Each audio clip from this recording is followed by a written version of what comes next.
नल पुराण इतिहास के 77वें एपिसोड में आप सभी श्रोताओं का, भक्तों का और सब्सक्राइबर बंधुओं का एक बार फिर से स्वागत और हार्दिक अभिनंदन है। आइए श्रोताओं, मैं आपका ध्यान 76वें एपिसोड से जोड़ रहा हूं और आपकी सेवा में 77वां एपिसोड लेकर के उपस्थित हूं। श्रोताओं, हालांकि मेरा गला कुछ खराब है, मेरी तबीयत खराब है, परंतु आप सभी दर्शकों के कमेंटों को ध्यान में रखते हुए मुझे ये वीडियो आपकी सेवा में प्रसारित करना पड़ रहा है। हालांकि वीडियो में आवाज कुछ हो सकता है खराब हो, परंतु फिर भी मैं आप सभी की सेवा में ये वीडियो प्रसारित कर रहा हूं। श्रोताओं, 76वें एपिसोड में मैंने आपको बताया था कि राजा नल और मनसुख जब निर्जन वन में जाते हैं तो वहां दो कुंड थे, जनाने और मर्दाने, और उन दोनों कुंडों को दधीक ऋषि का श्राप था।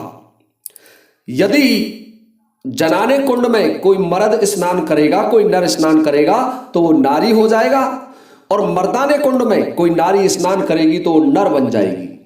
तो राजा नल और मनसुख दोनों जनाने कुंड में स्नान कर लेते हैं, और जब स्नान किया तो नारी बन गए, शरीर बदल गया, और जब नारी के शरीर में परिवर्तित हो गए तो नल और मनसुख आपस में विचार विमर्श कर रहे हैं कि ये क्या हुआ।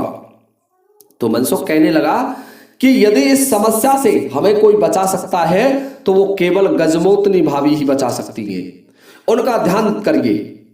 देखिए श्रोताओं, जब मनसुख ने और राजा नल ने गजमोतनी का ध्यान किया, उनको बुलाने के लिए आह्वान किया, तो गजमोतनी इंद्रलोक से आई और इंद्रलोक से आकर के वहां खड़ी हो जाती है। मनसुख कहने लगा कि देख भाई नल, गजमोतनी भाभी आ चुकी है, अब तू गजमोतनी को मना, इसके हाथ जोड़ और इससे निवेदन कर कि ये हमें पहले जैसे बना दे। देखिए श्रोताओं, नल कहने लगा, अरे मनसुख, तू ये नहीं सोचता कि ये मेरी पत्नी थी, क्या मैं इसके हाथ जोड़ूंगा? मैं तो कभी नहीं जोड़ सकता। मनसुख कहने लगा, यदि भाई तुम नहीं जोड़ते तो मैं जोड़ लेता हूं, मेरी तो भाभी है। श्रोताओं, गजमोतनी से मनसुख निवेदन करने लगा, प्रार्थना करने लगा कि हे भाभी, आप हमारी रक्षा करें और हमें बचाएं। हमारे शरीर बदल करके औरतों के हो गए, हम स्त्री रूप में परिवर्तित हो गए, और दोनों राजकुमारों को चुंगल चिरैया लेकर के उड़ गई। देखिए श्रोताओं, गजमोतनी कहने लगी कि मनसुख, मैं इसको तो सही करूंगी नहीं, राजा नल को तो, और मैं तुम्हें सही कर देती हूं। मनसुख कहने लगा कि भाभी, ऐसे काम नहीं चलेगा, सही कर रही है तो हम सभी 4 जीव हैं, 2 मेरे घोड़े हैं और मेरा भ्राता नल है और मैं हूं। हम चारों को नर स्वरूप प्रदान करें, हमारे वापिस जो नर रूप थे वो हमें दिए जाएं। गजमोतनी कहने लगी कि वैसे ये नल तो बड़ा धोखेबाज है, बड़ा छली है, परंतु फिर भी मेरा वचन है कि मैं इनकी सुरक्षा करूंगी, इसलिए चलिए आप दोनों मेरे साथ आइए। देखिए श्रोताओं, रानी गजमोतनी मनसुख को और नल को और दोनों घोड़ियों को, जो वीरवरण घोड़ा था और मनसुख का घोड़ा था, वो भी घोड़ी बन गए थे, चारों को लेकर के चल देती है। वह दधीक ऋषि का आश्रम था, उस आश्रम से कुछ दूरी पर मर्दाना कुंड था, और नल और मनसुख से कहने लगी रानी गजमोतनी कि आप दोनों इस कुंड में स्नान करें। देखिए श्रोताओं, जब नल और मनसुख ने उस मर्दाने कुंड में स्नान किया तो दोनों के शरीर बदल करके पुरुष के हो गए, और दोनों घोड़ियों के शरीर बदल करके घोड़ा बन गई, और जो दोनों घोड़ी थी घोड़ाओं की बन गई थी जनाने कुंड में स्नान करने से, वो भी दोनों घोड़ा बन गए। अब तो नल और मनसुख गजमोतनी से कहने लगे कि देखिए, आपने हमारी इतनी सहायता की है, तो ये भी बताइए कि हमारे दोनों पुत्र कहाँ हैं? उनको चुंगल चिरैया ने जीवित छोड़ दिया या मार दिया? तो गजमोतनी कहने लगी कि मैं यही तो सोच रही थी कि आपने जब से किशन लाल का सिक्का लिया है तब से मेरा स्मरण नहीं किया, और मैं जानती हूं कि बिना मेरे तुम ये विवाह करके नहीं ले जा सकते। तुम तो अपने अहंकार में आ गए और अहंकार के कारण मुझे भी भूल गए, जबकि मेरा वचन था आपको मृत्यु के समय कि मैं आपकी सुरक्षा करूंगी। तो मुझे यह आशंका हुई कि तुम्हारे इन पुत्रों को चुंगल चिरैया किसी भी समय ले जा सकती है, इसलिए दोनों पुत्रों को मैं ले गई और दोनों पुत्र मेरे पास सुरक्षित हैं। आप उनकी चिंता मत कीजिए। तो नल कहने लगा कि हे रानी, तो अब ये चुंगल चिरैया कैसे मरेगी? इससे किस तरीके से फंद कटेगा? रानी गजमोतनी कहने लगी, देखिए महाराज, चुंगल चिरैया को मारना इतना आसान काम नहीं है, क्योंकि चुंगल चिरैया में इतनी ताकत है कि 5 हाथियों को एक साथ लेकर के उड़ जाती है। तो तुम्हारी क्या क्षमता है? तो राजा नल कहने लगे, फिर महारानी, चुंगल चिरैया मरेगी कैसे? कि जिस समय चुंगल चिरैया आएगी तुम 5 हाथी यहां मंगवाइए। जो आपने कल बांधे थे उनको तो वो खा चुकी है। 5 हाथियों को यहां बांध दीजिए, और जब वो आएगी हाथियों को खाने के लिए तो मैं मेरी मंत्र शक्ति से उसकी एक पंख में अग्नि लगा दूंगी। सो मत जाना, ध्यान रहे, यदि तुम सो गए तो उन हाथियों को लेकर के भी चुंगल चिरैया उड़ जाएगी। और तुम ये अंदाजा लगा लेना कि यही चुंगल चिरैया है। बहुत विशालकाय शरीर है, घबरा मत जाना उससे। यदि घबरा गए और छोड़ करके भाग गए तो मारे जाओगे। और सो मत जाना, यदि सो गए तो हाथियों के साथ आपको भी उठा करके ले जाएगी। गजमोतनी महाराज नल से कहने लगी, और महाराज आप भी ध्यान रखें, जब आप नागलोक गए थे तो नागलोक में एक पुत्री मिली थी आपको महाराज वासुकी की, नगमंती, और जिसने आपको श्राप दिया था, और वही आपकी पत्नी दमयंती बनी है। लेकिन नगमंती के वहां से आप 3 बाण लेकर के आए थे, और वो तीनों बाण दिव्य थे। उनमें से एक बाण से तो मेरे पिता घुमासुर का प्राणांत कर दिया, जबकि 2 बाण आपके पास सुरक्षित हैं। हे महाराज, आप उस दिव्य बाण का संधान करें, और जब तुम्हें अंतरिक्ष में अग्नि प्रज्वलित होती हुई दिखाई दे तो उस अग्नि का निशाना साध करके बाण को छोड़ देना, और एक ही बाण से वो चुंगल चिरैया धरणी पर गिर जाएगी। और जैसे ही धरणी पर गिरे तो ध्यान रहे कि आप उसके मुंह की तरफ ना चले जाएं, अन्यथा आपको खा जाएगी। आप उस पर आक्रमण करें और तलवारों से उसको काट दें, उसके टुकड़े टुकड़े कर दें।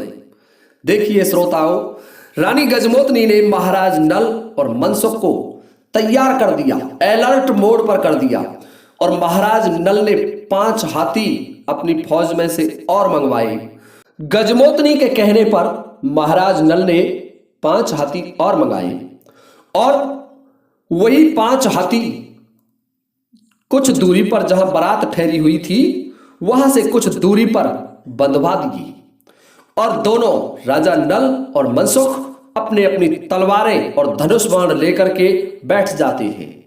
रानी गजमोतनी भी वहीं उनकी सहायता के लिए अंतरिक्ष में ये इंतजार कर रही है कि कब चुंगल चिरैया आए और मैं उसकी पंख में अग्नि लगाऊं।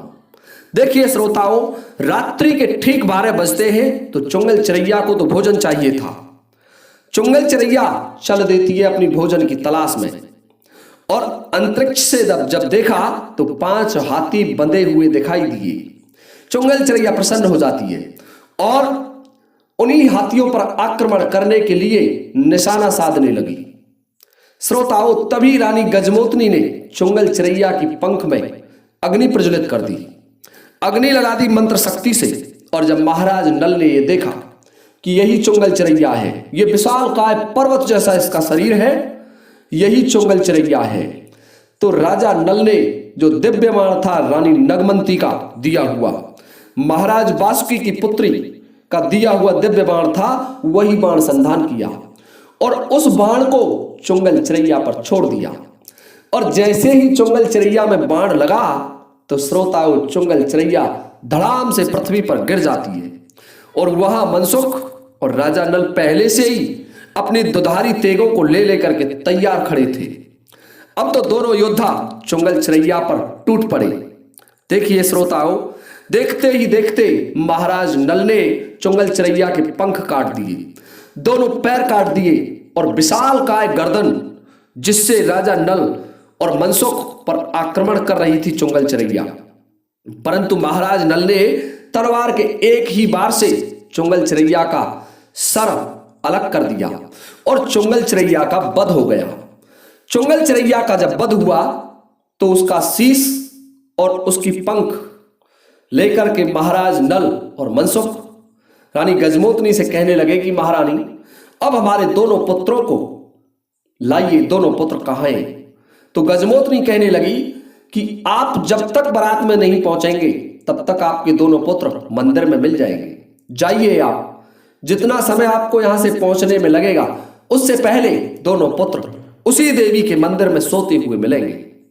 देखिए श्रोताओं, राजा नल और मनसुख चुंगल चिरैया का सिर और पंख लेकर के चल देते हैं और जहां बारात पड़ी हुई थी वहां आ जाते हैं।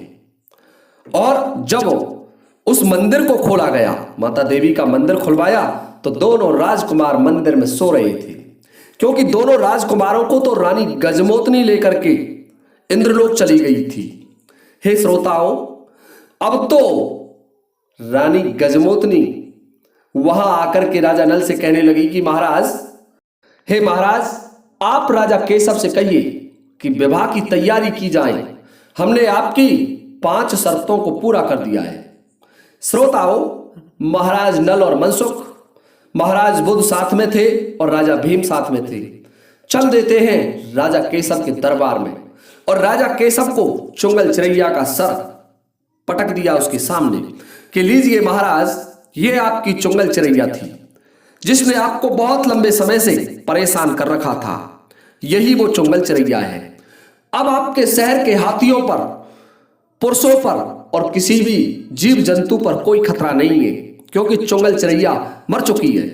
आप जाकर के देख सकते हैं, पहाड़ जैसा विशाल का शरीर उस चुंगल चिरैया नामक दैत्य का पड़ा हुआ है। हे श्रोताओं, अब तो राजा केशव बड़े प्रसन्न होते हैं और अपने राजपुरोहित, मंत्री और सेनापतियों को बुलाया और एक सभा का आयोजन किया और कहा कि महाराज नल ने 5 शर्तों को पूरा कर लिया है। पहली शर्त थी लड़की 16 वर्ष की, लड़का 20 वर्ष का। दूसरी शर्त थी 7000 दाने बायरोठी पर आने चाहिए। तीसरी शर्त थी 16 शेर बबरी आने चाहिए और उससे अगली शर्त थी अग्नि कुंड में खड़ा होकर के वरना तोरण मारेगा, वो भी पूरी कर दी। और उससे अगली शर्त थी चुंगल चिरैया का अंत करना। तो नरवर के महाराज नल ने 5 शर्तों को पूरा कर लिया है और अंतिम शर्त बाकी रह गई है। पुरोहित कहने लगे, महाराज, अंतिम शर्त क्या है कि फेराओं की तैयारी की जाए और 7 कड़ा गरम तेल के करवा दिए जाएं और प्रत्येक फेरा पर, जैसे पहला फेरा पड़ेगा उस फेरा पर वरना उस कड़ा में चुबकी लगाएगा, उसमें स्नान करेगा और फिर एक फेरा पाड़ेगा, फिर दूसरे कुंड में चुबकी लगाएगा, उसमें स्नान करेगा, डुबकी लगाएगा कुंड में और फिर दूसरा फेरा पड़ेगा।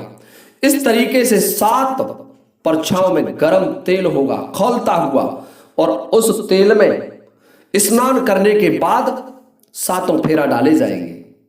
हे श्रोताओं, इधर तो महाराज केशव अपने फेराओं की तैयारी कर रहे हैं और उधर महाराज नल अपने बरना किशनलाल और ढोल कुमार तो बरना साथ में बन करके गया था। देखिए श्रोताओं, यहां से एक रानी का विवाह होगा, एक लड़की का विवाह होगा, वो भी बताऊंगा। तो राजा नल अपने पुत्र किशनलाल को तैयार कर लेता है कि तैयार हो जा और अब विवाह का समय आ गया। संपूर्ण तरीके से सुसज्जित किशनलाल को लेकर के महाराज नल ने भेज दिया अपने नाई और ब्राह्मण को कि आप जहां फेरा डल रहे हैं वहां चलिए, हम भी आ रहे हैं। देखिए श्रोताओं, जब वहां का जिसको माड़ा बोलते हैं, जिसके नीचे फेरा पड़ते हैं, माड़े के नीचे जब पहुंचे तो वहां देखते हैं कि 7 कढ़ाओं में गर्म तेल खौल रहा है। अब तो राजा नल कांप जाते हैं कि अब क्या होगा। परंतु देखिए श्रोताओं, राजा नल ने रानी गजमोतनी को याद किया। रानी गजमोतनी कहने लगी कि महाराज, ये तेल ठंडा तो मैं नहीं कर सकती, माता भवानी को याद करो। माता भवानी ही इस समय तुम्हारी सुरक्षा कर सकती है। जिस तरीके से उन्होंने अग्नि कुंड को शीतल कर दिया था, इसी तरीके से ये गर्म कढ़ा शीतल हो जाएंगे। हे श्रोताओं, राजा नल और मनसुख दोनों आसन लगा करके बैठ जाते हैं और ध्यान कर रहे हैं माता देवी का। देखिए श्रोताओं, राजा नल और मनसुख माता भवानी को याद कर रहे हैं, प्रार्थना कर रहे हैं। जब राजा नल की प्रार्थना माता देवी ने सुनी, राजा नल देवी का सबसे बड़ा भक्त था, तो माता देवी प्रकट हो जाती है, कहने लगी, अरे नल, किस लिए याद किया? मैंने तेरी हर जगह सहायता की, क्या कारण है? कि देखिए माता, कारण क्या बताऊं, यह तो मौत से खेलना है और मेरा जो राजकुमार है वो इसमें मारा जाएगा। यहां मेरी बेइज्जती होगी यदि ये विवाह संपन्न नहीं हुआ। महाराज केशव की शर्त बहुत ही कठिन है, ऐसी शर्तों के अधीन विवाह करना बहुत कठिन काम है। माता देवी कहने लगी, क्यों घबरा गया? मैं चल रही हूं, जिस कुंड में मैं स्नान करूंगी उसमें तेरा पुत्र करता चला जाएगा। क्या दिक्कत आ रही है? क्यों घबरा रहा है? देखिए श्रोताओं, राजा नल को माता देवी आश्वासन देकर के चली जाती है उसी माड़े के नीचे जहां किशन लाल का विवाह हो रहा था। तो श्रोताओं, यहां से आगे का भाग मैं आपको अगले वीडियो में लेकर के उपस्थित हो जाऊंगा। इसी के साथ आप सभी से लेता हूं इस वीडियो को विराम देने की अनुमति। जय हिंद, जय भारत।